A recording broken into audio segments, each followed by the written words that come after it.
చంద్రబాబు నాయుడు గారికి కక్ష లేదు అంటే కక్ష ఉంది అని అర్థం. చంద్రబాబు నాయుడు గారు నేను నిప్పు లాంటి మనిషిని అన్నాడు అనుకోండి, ఆయన పెద్ద తుప్పు లాంటి మనిషి అని అర్థం. నేను అసలు తప్పే చెయ్యను అన్నాడంటే నిత్యం తప్పులు చేస్తాడని అర్థం. నా అంత విశ్వసనీయత కలిగిన రాజకీయవేత్త ఈ దేశంలో లేడు అంటే అంత విశ్వాసఘాతకుడు ఈ రాజకీయాల్లో ఈ దేశంలో ఎవ్వడూ లేడు అని అర్థం. నేను అందరినీ విశ్వసిస్తాను అంటే ఎవరిని నిశ్వసించను అని అర్థం. నేను అక్రమాలు చెయ్యను అన్నాడా, రోజు అక్రమాలు చేస్తాడని అర్థం. నేను ఇదంతా ఎందుకు మీకు ప్రత్యేకంగా చెప్పాల్సిన అవసరం ఏముంది?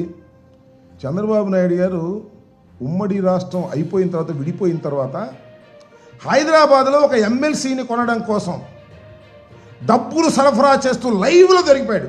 అవునా? నేనన్నా కల్పించానేది? అదే మా వాళ్ళు బ్రీఫ్డ్ మీ కేసులో అంత లైవ్లో దొరికిపోయినా కూడా నా అంత నిజాయితీ పరుడు ఎవడో లేడు నమ్మనంటాడు.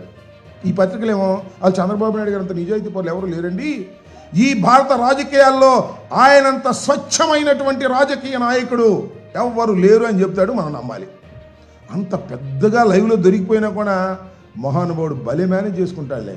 చక్కగా వ్యవస్థలన్నిటినీ మేనేజ్ చేసుకుని తప్పుకుని బయటికి రాగలిగినటువంటి, ఎన్ని ఘోరాల నుంచి అయినా తప్పుకుని రాగలిగినటువంటి గొప్ప వ్యక్తి చంద్రబాబు నాయుడు గారు. నేను మీ అందరికీ గుర్తు చేస్తా, చంద్రబాబు నాయుడు గారు ఎన్నికలకు ముందు మా మీద ఎన్ని అపవాదులు వేశాడండి. 14 లక్షల కోట్ల రూపాయలు అప్పు చేసింది రాష్ట్ర ప్రభుత్వం మామూలు జగన్మోహన్ రెడ్డి గారి ప్రభుత్వాన్ని. చివరికి ఎంతయ్యా అప్పు చేసింది అంటే కేవలం 6,44,531 కోట్లే తేలింది. 14 లక్షలు ఎక్కడదా, 6,46,000 కోట్లు ఎక్కడ? చూడండి, డబుల్ కన్నా ఎక్కువ చెప్పేశాడు. అబద్ధాలు చెప్పడంలో మొత్తం భారతదేశ రాజకీయాల్లో ఇంత గొప్ప వ్యక్తి మరొకరు లేరు అని చెప్పవలసినటువంటి అవసరం ఉంటుందని మనం చేస్తున్నాం. అంతేకాదు, ల్యాండ్ టైటిలింగ్ యాక్ట్ రాగానే రద్దు చేస్తామన్నాడు, రద్దు చేశాడు. కానీ దానిలో ఉన్న విషయాలన్నీ కూడా ఇవాళ మోస్తున్నటువంటి విషయం మీకు గుర్తు చేస్తూ ఉన్నాను. అంతేకాదు, ప్రభుత్వ భవనాలకు 4,000 కోట్లు ఖర్చు పెట్టింది ఈ ప్రభుత్వం అని మమ్మల్ని అన్నాడు. ఏం జరిగిందండి? 100 కోట్లు లెక్క చెప్పాడు మొన్న. అంతేకాదు, ఇంత అప్పులు చేసి ఈ రాష్ట్రాన్ని శ్రీలంకగా చేస్తున్నారు అన్నారు. వాళ్ళు చంద్రబాబు నాయుడు గారు వచ్చి అప్పటికి ఎంత చేశాడు? ఎన్ని లక్షలు వేసాయండి?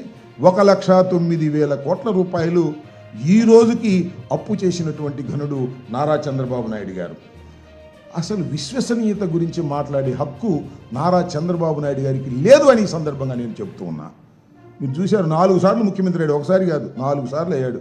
అదృష్టం మహానుభావుడు, కొన్ని పరిస్థితుల వల్ల 4 సార్లు ముఖ్యమంత్రి అయ్యాడు. ఏ రోజునైనా ఈ 4 సార్లు కూడా ఇచ్చిన హామీని నెరవేర్చినటువంటి సందర్భం ఉందా?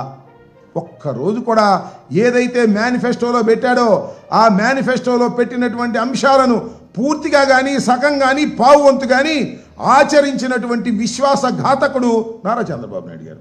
ఇవాళ ఆయన ఇవన్నీ చెప్తా ఉన్నాడు. కక్ష సాధింపులు అసలు నా లక్ష్యమే కదండి. రాజకీయ నాయకులు చేస్తున్న మంచి పనులను తప్పులను వారికి ఎలా చెప్పాలో తెలియడం లేదా? అయితే వెంటనే డిస్క్రిప్షన్లో ఇచ్చిన పొలిటికల్ వారధి వెబ్సైట్లో లాగిన్ అయ్యి స్టార్ రేటింగ్ ఇవ్వడంతో పాటు రివ్యూ రూపంలో మీ అభిప్రాయాలను తెలియజేయండి. మీ లీడర్కి మీరు ఇచ్చే ప్రతి రివ్యూ ఒక ఓటుతో సమానం మరియు వారి గెలుపుకు పునాది.